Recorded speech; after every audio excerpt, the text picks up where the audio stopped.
teachers are the architects and engineers of our society. They spend their days shaping impressionable children into adolescents, then into teenagers, and finally into men and women. Their work isn't simply a matter of facts and figures, it's about stoking curiosity and imparting inspiration. They help students fulfill their potential. Teaching is undeniably one of the most important jobs a person can choose, and one of the hardest.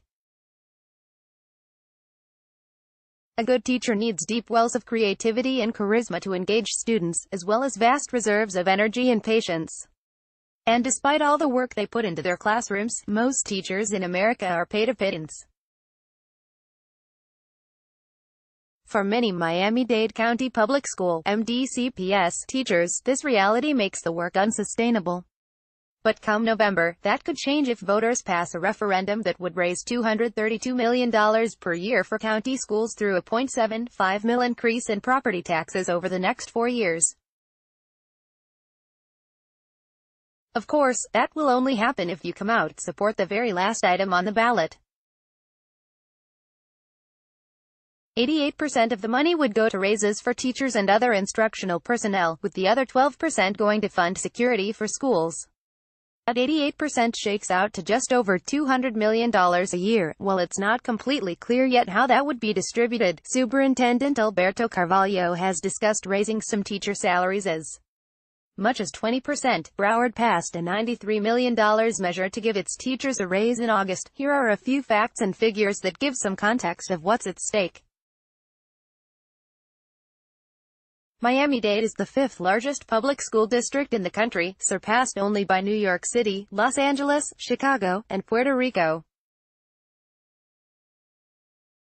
The starting base salary for Miami-Dade County teachers, $41,000. The starting base salary in New York City, $56,711. That's almost $5,000 more than the average Miami-Dade teacher with 12 years experience brings home. And if you think teaching is by definition a low-paying gig, note that Massachusetts, which USA Today and Education Week ranked as having the best school system in the country, pays teachers an average salary of about $78,000. Some counties in that state pay over $100,000. Carlos Rodriguez has worked as a teacher in Miami-Dade schools for 35 years. For the past 18, he has taught at Miami Beach Senior High.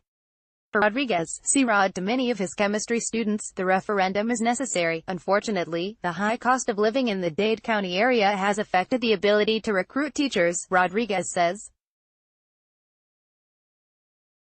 The only way that we're going to be able to compete with other areas and attract quality teachers is to pay them a salary where they can live here. A 2018 Go Bonking Greats report recently concluded that anyone hoping to live comfortably in Miami has to earn at least $85,000 per year.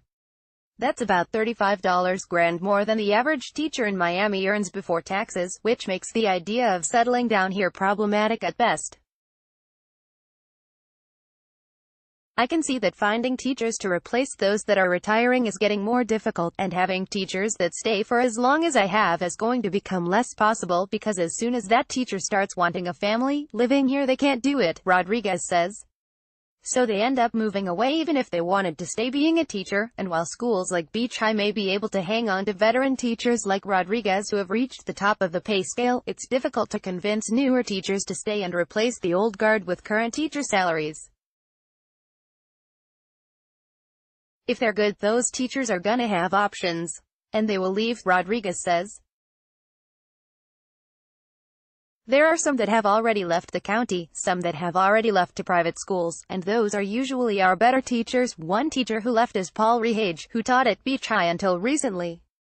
After 14 years with MDCPS, he took a leave of absence, then began work at XEED Preparatory Academy, a private school that focuses on models of learning tailored to the students. There are some really good programs in Miami-Dade public schools, and it's the talent pool of teachers behind them that make them so good, that facilitate the design of the programs and implement them, says Rehage.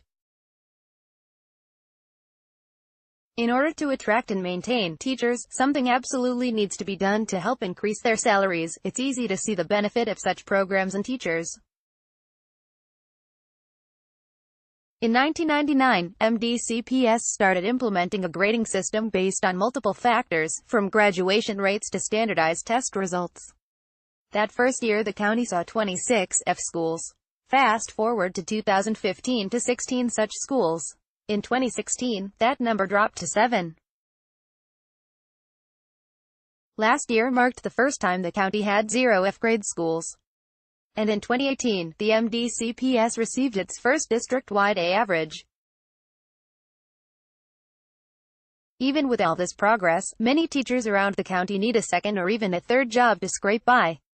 They have to work side hustles as tutors, salespeople, barbacks, and reporters.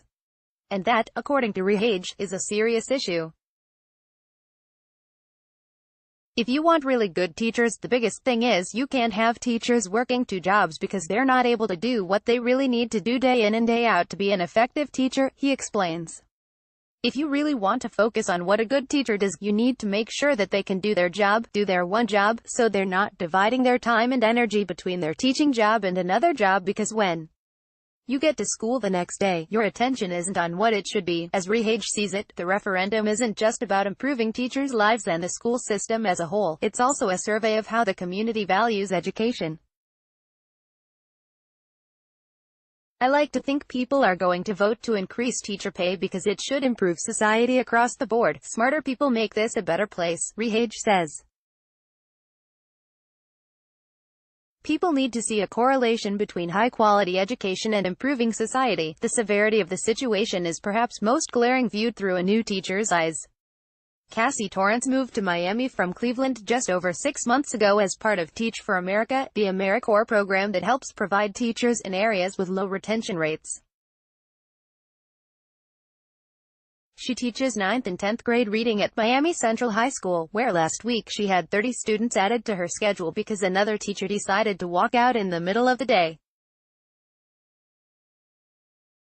I would love to see teachers stay somewhere like Miami Central longer because these kids see new teachers every year.